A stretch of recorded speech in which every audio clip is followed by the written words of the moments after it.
سبزی میں کبھی تیل زیادہ ہے تو کبھی نمک زیادہ ہے تو تیکھا ہے تو فلاں ہے فلاں، اس طرح کر کے سبزی کو اٹھا کے پھینک دینا، نہیں کھانا، اس طرح کی پریشانی اور پریشان کرنا شروع کر دیا اپنی بیوی کو۔ اب اس کی بیوی بھی دیکھی کہ یہ بہت پریشان کر رہا ہے، اس کی پریشانی کو جھیلتے جھیلتے 1 سال ہو گیا۔ جب 1 سال ہو گیا تو اب اس کی بیوی کہی اب بس ہو گیا، اب تمہارا یہ ظلم ہم نہیں سہیں گے۔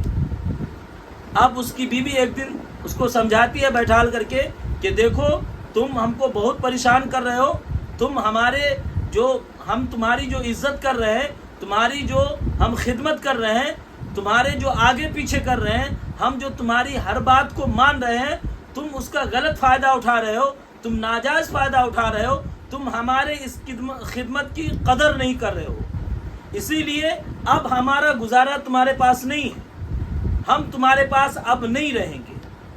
وہ اپنے بچے کو لیتی ہے اور وہ یہ کہہ کر چلی جاتی ہے کہ اب تم جانو اور تمہارا کام جانے، ہم تمہارے پاس نہیں رہ سکتے اور بچے کو بھی نہیں چھوڑیں گے۔ وہ بچے کو لے کے چلی جاتی ہے۔ اب یہ بیچارہ اکیلے پڑا ہوا ہے، یہاں خدا کے عذاب میں مبتلا ہے۔ اب جب اس کے بھائیوں کو معلوم چلا تو اس کے بھائی اس کو اپنے گھر لے گئے کہ بھائی ہے، ظاہر سی بات ہے کیسے چھوڑ سکتے ہیں۔ تو یہ جب اس کا بھائی، چھوٹا بھائی اس کو اپنے گھر لے گیا تو وہاں بھی جا کر کے اس کا یہی رویہ، یہی حاکمانہ رویہ، یہی کہ نمک کم تو مرچ زیادہ، فلاں فلاں، روٹی جلی ہوئی ہے، یہ وہ۔ اب یہ اس کی بیوی تھی تو 1 سال تک برداشت کر لی، لیکن یہ تو بھابھی ہے، ظاہر سی بات ہے یہ کیوں برداشت کرے گی۔ یہ جب دیکھی کہ یہ اس کا رویہ بہت خراب ہے تو 2-3 دن کے اندر ہی اپنے شوہر کو اس کی بھابھی شکایت کر دی کہ دیکھو تمہارا بھائی جو ہے وہ بہت نخرے کرتا ہے اور بہت چیزوں میں عیب نکالتا ہے، یا تو تم اپنے بھائی کو گھر میں رکھ لو یا تو پھر ہم رہیں گے، دونوں میں سے کوئی ایک۔ اب ظاہر سی بات ہے اس کے بھائی کو لگا کہ گھر اب میرا بھی خطرے میں ہے، گھر ٹوٹنے والا ہے، اسی لیے وہ اپنے بھائی کو آ کر کے سمجھایا، لیکن وہ تھا کہ سمجھنے کے لیے تیار نہیں۔ وہ اپنے چھوٹے بھائی کو ہی ڈانٹنے لگا، کہا کہ تم تو رن مرید ہو، تم تو بیوی کے غلام ہو، تم کو تو سمجھ میں آتا ہی نہیں ہے، جو بیوی بولتی ہے اسی پہ چلتے ہو۔ یہ الٹی سیدھی باتیں وہ کرنا اس بھائی کے ساتھ بھی شروع کر دیا۔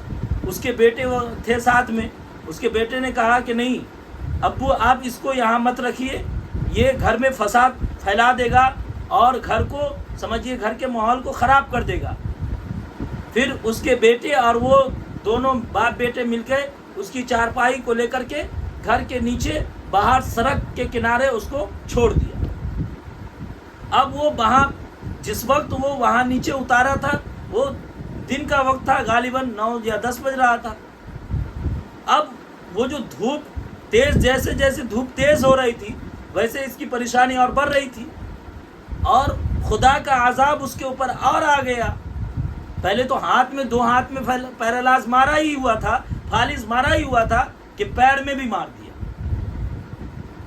جب آپ اللہ کے بندے کو اور اس بندے کو جو خدا کے گھر سے صدا لگاتا ہو، جو خدا کے گھر سے صدا اذان کی صدا لگاتا ہو، اس کی بے عزتی، بے حرمتی، اس کے اوپر ہاتھ چھوڑنا، آپ ایسا کرو گے تو اللہ تعالیٰ آپ کو چھوڑ دے گا، اللہ تعالیٰ آپ کے اوپر عذاب نہیں بھیجے گا۔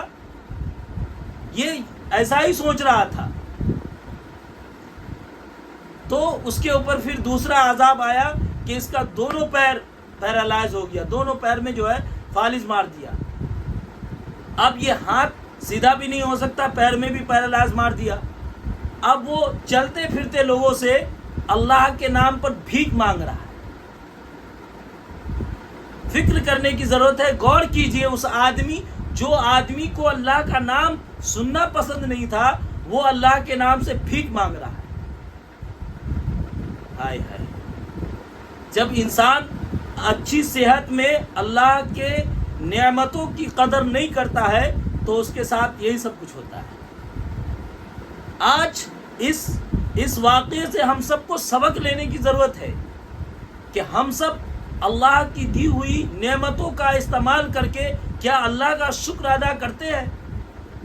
اللہ تعالیٰ نے ہمیں زبان دی بولنے کے لیے، اللہ تعالیٰ نے 2 آنکھ دیا دیکھنے کے لیے، اللہ تعالیٰ نے 2 کان دی سننے کے لیے، اللہ تعالیٰ نے ہاتھ پاؤں اور جسم کے سارے اعضاء کو سلامت دیا، تندرست دیا، تاکہ ہم محنت مزدوری کر کے اپنی زندگی کو چلائیں۔ لیکن ہم اس زندگی کے رنگینیوں میں بالکل اتنے کھو سے گئے ہیں کہ اللہ کے احکامات کو بالکل بھلا دیے ہیں۔ ہمیں نہیں پتا کہ نماز کتنے وقت کی فرض ہے، ہمیں نہیں پتا کہ حرام کیا ہے، ہمیں نہیں پتا کہ حلال کیا ہے، ہمیں نہیں پتا کہ روزہ کیا ہے، ہمیں نہیں پتا کہ حج کیا ہے، زکوٰۃ کیا ہے، کوئی چیز سے کوئی مطلب نہیں ہے۔ تو کیا ہوگا؟ یہی سب ہوگا نا۔ پھر وہ اللہ کے نام سے بھیک مانگنا شروع کر دیا، اور جب وہاں سے لوگ گزرتے آتے، ایک اسٹوڈنٹ، ایک کالج میں پڑھنے والا لڑکا آ رہا تھا تو دیکھا وہ بھیک مانگ رہا تھا، تو 10 روپیہ اس کو دینے لگا۔ جب 10 روپے دے رہا تھا تو وہ کہنے لگا کہ میں یہ 10 روپے کا کیا کروں گا، نہ میرا ہاتھ کام کرتا ہے نہ پیر کام کر رہا ہے، بیٹا تم روٹی خرید کے دے دو۔ پھر وہ لڑکا روٹی خرید کے لے کے آتا ہے اس کے لیے، اور جب روٹی دیتا ہے تو کہتا ہے بیٹا میرے ہاتھ پاؤں تو کام ہی نہیں کر رہے، آپ روٹی کھلا دو پلیز، مہربانی ہوگی، توڑ کر کے۔ وہ لڑکا کہتا ہے دیکھیے ہمیں کالج کے لیے دیر ہو رہا ہے، ہم نہیں کھلا سکتے آپ کو، میرے پاس اتنا وقت نہیں ہے۔ پھر وہ رکھ کے جانے لگتا ہے۔ ویسے وہ کہتا ہے پھر کہ اچھا ٹھیک ہے تم نہیں کھلا سکتے تو میرے ہاتھ میں روٹی پکڑا دو۔ ہاتھ میں روٹی پکڑانے کے لیے وہ دیتا ہے، نہیں پکڑ میں آتا ہے، گر جاتا ہے۔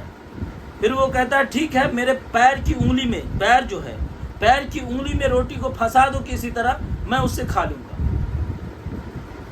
وہ لڑکا ویسے ہی کر دیتا ہے، اور وہ پیر میں انگلی میں روٹی پھنسی ہوئی ہے، اور یہ اپنے منہ سے اس کو توڑ توڑ کے کھا رہا ہے۔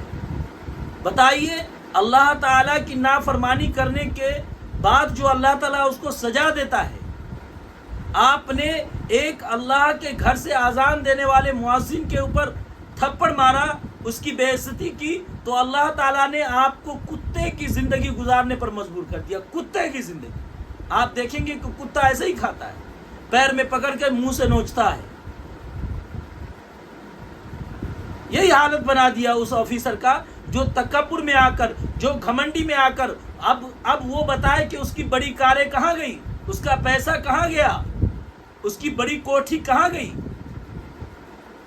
یہ سب اللہ کی دی ہوئی امانت ہے، یہ سب اللہ کی دی ہوئی نعمت ہے، جس کا صحیح استعمال نہیں کرنے پر اللہ تعالیٰ اسی طرح عذاب میں مبتلا کر دیتا ہے۔ اللہ تعالیٰ تو کن فیکن کا مالک ہے۔ اسی لیے ہم سب کو اس واقعے سے سیکھنے کی ضرورت ہے کہ اللہ کی نعمتوں کا اور اپنے تندرستی اور صحت کا صحیح استعمال کرے، وقت رہتے ہوئے استعمال کرے، وقت رہتے ہوئے اللہ سے توبہ کر لے، وقت رہتے ہوئے اللہ سے معافی مانگ لے، اور جن لوگوں کے ساتھ ہم نے ظلم کیا ہے، جن لوگوں کا دل دکھایا ہے، ان سے ہم معافی مانگ لیں، وقت رہتے ہوئے معافی مانگ لیں، ورنہ آخرت میں کیا ہوگا خدا ہی جانے۔ اللہ تعالی ہم سب کو اور پوری امت مسلمہ کو صحیح سمجھ عطا فرمائے۔ وآخر دعوانا ان الحمد للہ رب العالمین۔